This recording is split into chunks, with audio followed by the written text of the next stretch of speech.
Welcome to Phil Oro USA, your international source for precious metals.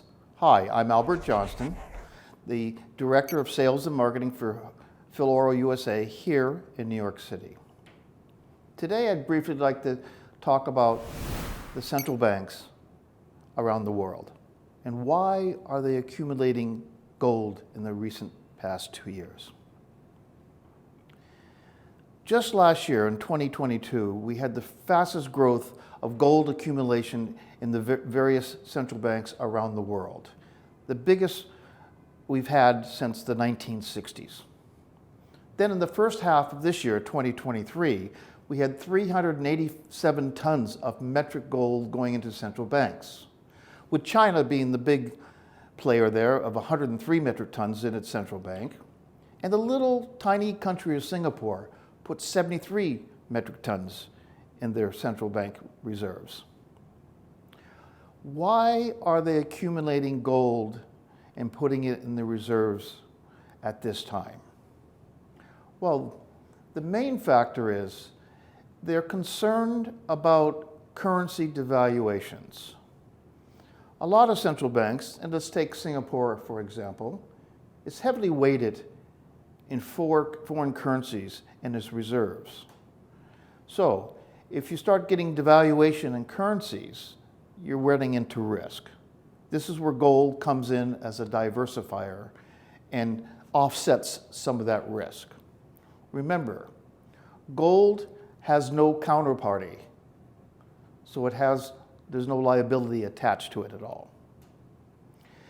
Even Poland, in just past July, a month and a half ago, accumulated 23 metric tons in its central bank holdings and has contributed to adding another 100 metric tons here in the next year or so. This is one of the most bullish signs you can see for the price of gold on the long term, is the accumulation of gold by the central banks around the world. Why? Because the central banks around the world have the largest holdings of physical gold in the world. We, the United States, are number one. We have 8,133 metric tons in our reserves, which represents just under 1/4% of all the central bank gold holdings in the world. Number two, you have Germany at 3,355 tons. And the next kid on the block is Italy with 2,842 metric tons.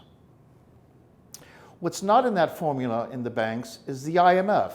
The IMF actually should be in third place. It's holding 2,814 metric tons of gold. So, where is this going to go? People are concerned about the devaluing dollar. Because of the dollar strength and the high yields on the 10-year bond, it's caused a lot of pressure in different countries on their currencies. And we have a high inflation rate. Let's look at Turkey, for instance. Turkey has an inflation rate of 70% or more, and they've had a huge devaluation in the Turkish lira. So here's where gold comes in as a diversifier and as an asset that helps protect the portfolio. If you want to know more about central bank accumulation in gold and more particulars about it, feel free to contact me at the email address behind you on my screen or the telephone number. And as usual, I appreciate any referrals you may have. Please call me on any inquiries or any purchases you'd like to make, whether it's gold, silver, platinum, and palladium. Thank you very much. Until next time, bye-bye now.